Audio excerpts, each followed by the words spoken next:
আসসালামু আলাইকুম ওয়া রাহমাতুল্লাহি ওয়া বারাকাতুহু।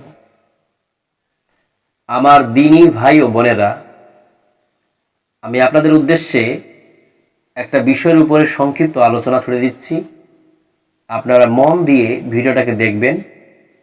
অবশ্যই ইনশাআল্লাহ তাআলা আপনারা এই ভিডিও থেকে একটা গুনাহ থেকে নিজেকে বাঁচাতে পারবেন, উপকৃত হবেন ইনশাআল্লাহ।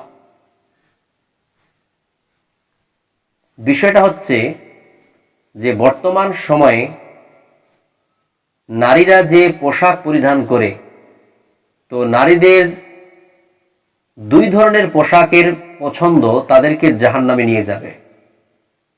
বর্তমান সময়ের নারীদের বা মেয়েদের পোশাকের দুটি চয়েস তাদেরকে জাহান্নামে নিয়ে যেতে সহায়ক হবে। এই দুটি পোশাক সম্পর্কে দুটো হাদিস আপনাদের সামনে উপস্থাপন করব এবং আপনাদের কাছে আমি আশা রাখবো যাতে করে আপনারা, অর্থাৎ আমার বোনেরা, নারীরা, আপনারা এই দুই ধরনের পোশাককে আপনাদের জীবন থেকে চিরদিনের জন্য বর্জন করে দেবেন, এটা আমি আশাবাদী। তাহলে চলুন আলোচনা শুরু করা যাক। কোন দুই ধরনের পোশাক নারীদেরকে জাহান্নামে নিয়ে যাওয়ার জন্য যথেষ্ট হবে? ওই দুই ধরনের পোশাক হচ্ছে, এক, যে নারীরা পুরুষের মতো করে পোশাক পরিধান করবে অথবা পুরুষের পোশাক পরিধান করবে। নারীদের পুরুষের মতো করে পোশাক পরিধান করা অথবা পুরুষের পোশাক পরিধান করা তাদেরকে জাহান্নামে নিয়ে যাওয়ার জন্য যথেষ্ট। দুই, নারীরা এমন পাতল এবং মিহি বারিক নেট জাতীয় পোশাক পরিধান করবে যে এই পোশাক পরিধান করার কারণে তারা জাহান্নামে যাবে, অর্থাৎ এই ধরনের পোশাক তাদেরকে জাহান্নামে নিয়ে যাওয়ার জন্য যথেষ্ট হবে।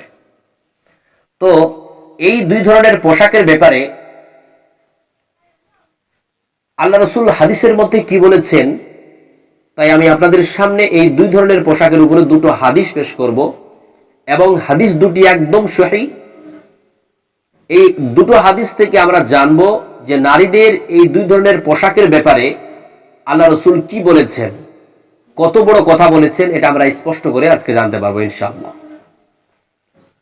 প্রথম নম্বর পোশাকের ব্যাপারে বলি যে নারীরা পুরুষের মতো করে পোশাক পরিধান করতেছে অথবা পুরুষের পোশাক পরিধান করতেছে, এই সকল নারীদের ব্যাপারে সুস্পষ্ট করে রাসূল সাল্লাল্লাহু আলাইহি ওয়াসাল্লাম একটি হাদিসের মধ্যে বলছেন, সালাসাতুন লা ইয়াদখুলুনাল জান্নাতা ওয়া লা ইয়ানজুরুল্লাহু ইলাইহিম ইয়াউমাল কিয়ামাতি। তিন শ্রেণীর মানুষ এমন আছে যারা জান্নাতে কোনোদিন যাবে না, যাদের দিকে আল্লাহ তাআলা কিয়ামতের দিন দৃষ্টিপাত করবেন না বা তাকাবেন না।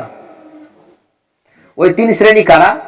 এক, আল আকু ওয়ালিদাইহে, মাতা পিতার নাফরমান ব্যক্তি যারা, নারী পুরুষ সকলেই যারা মাতা পিতার অবাধ্য হন, মাতা পিতার সঙ্গে খারাপ আচরণ করেন, তারা কোনোদিন আল্লাহর জান্নাতে যাবে না। দুই, আল মারআতুল মুতারাজ্জিলাতুল মুতাশাব্বিহাতু বির-রিজাল, ওই সকল নারীরা, ওই সকল মহিলারা, ওই সকল মেয়েরা যারা পুরুষের মতো করে পোশাক পরিধান করে অথবা পুরুষের পোশাক পরিধান করে, তারা কোনোদিন আল্লাহর জান্নাতে যাবে না।